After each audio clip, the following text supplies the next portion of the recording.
공격해가지고 누구를 죽였어요? 뒤에 처진 사람을 죽이는 거예요. 그걸 하나님이 보고 화를 냅니다. 지금 못된 놈들. 그 다음부터 아말렉은 다 죽이라는 거예요. 그래서 하나님께서 사무엘 선지자를 통해 가지고 아말렉 족속을 어른부터 어디까지요? 어린아이까지 다 죽여라. 물론 그것은 제가 언제 난제 성경 때 제가 설교를 하려고 합니다. 왜 하필 어린아이까지 죽여야 되는가? 그걸 우리가 쉽게 이해가 안 되지만은 그 부분은 귀에 있으면은 난제 설교를 할 때 제가 한번 설교를 하려고 합니다. 여러분, 유다 민족이 금식하는 그 길밖에 없어요. 그런데 하나님의 응답이 임하는데 그 하나님의 응답 섭리 가운데 이런 거예요. 내 백성은 내가 지킨다. 하나님의 섭리입니다. 여러분, 에스더서를 읽어보면 여호와 하나님이라는 단어가 한 번이라도 나올까요? 안 나올까요? 한 번도 안 나옵니다. 그래서 이걸 정경에서 빼자고 했거든요, 사실은. 그런데 그 속에 하나님의 섭리가 어떻게 기묘하게 역사하는가? 이건 정경이다. 하나님의 섭리기사, 내 백성을 보호하는 섭리기사. 여러분 한번 따라할까요? 내 백성은 내가 지킨다. 그 내가가 누굽니까? 하나님의 섭리예요. 내 백성은 내가 지킨다. 하만의 음모가 발각이 되었습니다. 에스더 7장 10절, 에스더 9장 10절.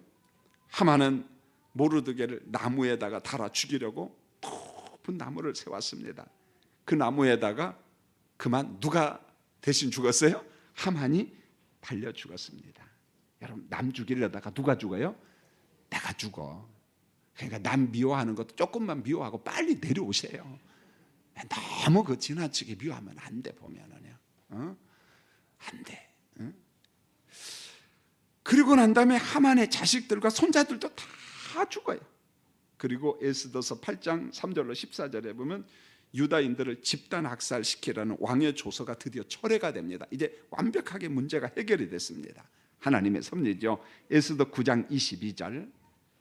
유다인들은 하만의 음모에서 벗어나는데 이렇게 말했습니다. 여러분, 성경을 바로 앞에 있으니까 한번 찾아볼까요? 에스더 9장 22절 바로 한 장만 넘기면 되니까 같이 한번 읽겠습니다. 시작. 이 날에 유다인들이 대적에게서 벗어나서 평안함을 얻어 슬픔이 변하여 기쁨이 되고 애통이 변하여 길한 날이 되었으니 이 날을 지켜 잔치를 베풀고 즐기며 서로 예물을 주며 가난한 자들을 구제하라. 여기 보니까 집단 학살이라고 하는 슬픔이 변하여 전부 다 살아났으니까 무엇이 됐다고요? 기쁨이 되고, 애통이 변하여 뭘로 됐어요? 생명을 얻는 길한 날이 되고, 이렇게 말했어요. 아차하면 집단 학살 다 될 뻔했는데 하나님의 섭리로 살아났습니다. 그래서 유다인들은 이 절기를 성경에 보니까 무슨 절기다고요? 부림절입니다. 집단 학살이라는 이게서 건진받은 날, 사망에서 생명으로 건진받은 날, 부림절. 그래서 명절이 된 겁니다. 부림절. 여러분, 본문 3절을 또 보면은 유다인 모르드게가 아하수에로 왕 다음에 높은 신분의 사람이 되고 하나님께서 그의 신분을 높여주고 그에게 막 명예를 주는데 유다인들 중에 크게 존경을 받고 허다한 형제들에게 사랑을 받아요. 여러분, 존경이 뭔 줄 아세요? 존경은요, 타인이 높여주는 게 존경입니다. 내가 나를 높이는 것은요, 존경 아니에요. 옆 사람이 나를 높여주는 게 존경이에요. 옆 사람이 나를 공경하는 게 존경입니다. 다른 사람이 받들어 높여주는 일. 모르드게는 크게 존경을 받고 사랑을 받았습니다. 그런데 모르드게가 이렇게 존경받은 이유가 있는데 그의 백성의 이익을 도모했어요. 백성의 이익을 위해서 살았고 그의 모든 민족을 안위했다는 거예요. 민족이 위기 가운데 있을 때 그들이 얼마나 힘들겠어요. 안위하고 격려했다는 거예요. 여러분, 모르드게는 유대인들의 집단 학살 직전에 동족의 생명을 지킨 사람, 동족의 재산을 지킨 사람, 하만의 음모를 막은 사람, 죽음에 처한 동족을 위로하고 격려하고 안위, 샬롬을 준 사람이 누구냐면 모르드게였어요. 이제 말씀의 결론입니다. 모르드게가 주는 교훈이 있습니다. 오늘 은퇴하시는 우리 장로님, 사실 법정 연료는 우리 박영태 장로님도 1년 더 하셔도 돼요.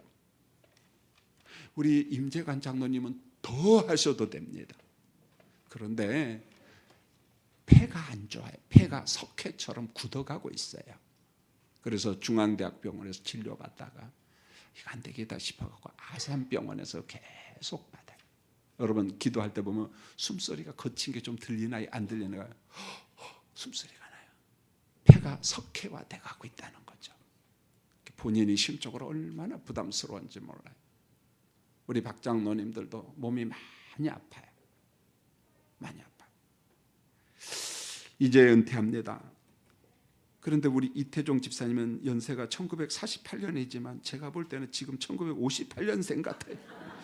그래서 우리 이태종 집사님은 은퇴하고도 제가 좀 바가지 좀 긁으려고 그래요. 집사님은 말만 은퇴지 좀 일 좀 더 하셔야 됩니다. 그래서 화요 새벽 그 성가대도 좀 쓰게 하시고.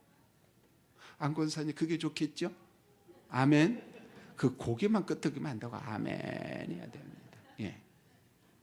자, 우리 두 분 권사님도 참 열심히 기도하시고, 우리 김영숙 권사님도 틈나면은 남편 집사님하고 저 경상북도 영주에 가면 또 집이 있잖아요.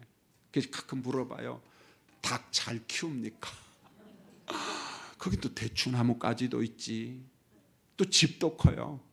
이 남녀 전도에 수련회 다른 데 갈 필요 없어요. 거기 가면 됩니다. 거기 가면요 또 땅콩밭도 얼마나 많은지, 그리고 냇가도 있고, 또 우승구 집사님 닭 잘 잡잖아요. 운동도 잘하고. 그러니까 직분은 은퇴하지만 닭고기 주는 건 은퇴 안 했어요, 여러분이 아직도. 우리 김 권사님도 몸이 많이 아프거든, 통증 때문에. 그럼에도 불구하고 기도시는 죄를 범하지 않으려고 몸부림칩니다. 기도에 용서합니다. 제가 보건대 어느 한 분 참 은퇴하기에는 아쉽고 해야 될 일이 참 많습니다. 그러므로 제가 주제를 주고 목표점을 주는 것은 제2, 제3의 모르드게가 되어 주셔야 됩니다. 은퇴는 하지만은 가정에서 은퇴 없거든요. 내 가정을 지키는 모르드게, 내 가정을 위로하고 내 가정에 안위를 주는 모르드게가 되셔야 됩니다. 교회도 마찬가지입니다. 은퇴 이후에도 존경받으셔야 되고 사랑받으셔야 되고 가족과 교인들에게 유익과 이익을 주는 우리 권사님, 시무집사님, 우리 장로님이 되어 주셨으면 합니다. 우리 석한 중앙교회가 규모는 이 정도 됩니다. 중형교회죠. 한 1000명 모이니까 어른들이요. 그런데 하나님의 나라 선교를 위해서 해야 될 일이 참 많습니다. 우리 은퇴하시는 분처럼 약속하시죠. 하나님의 나라 부르심 받기 전까지 여러분의 이름으로 필리핀에다가 교회 하나 세우시고 가시기 바랍니다. 여러분 부담스럽죠. 뭐 은퇴하는 마당에 별 주면 다 네, 그냥. 그래서 이 교회는 임재관 장로님이 설립하셨더라. 이 교회는 누구누구가 설립했더라. 자, 오늘 여기 온 자식들 무슨 말인지 아시죠?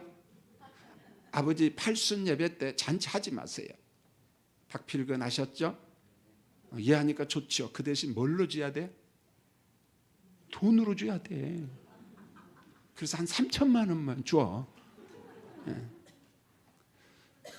우리 아버지 장로님, 우리 아버지 시무집사님, 우리 어머니 권사님 때문에 우리가 은혜 받았고 우리가 하나님의 축복을 경험했노라, 그렇게 간증하는 귀한 가정이 되었으면 합니다.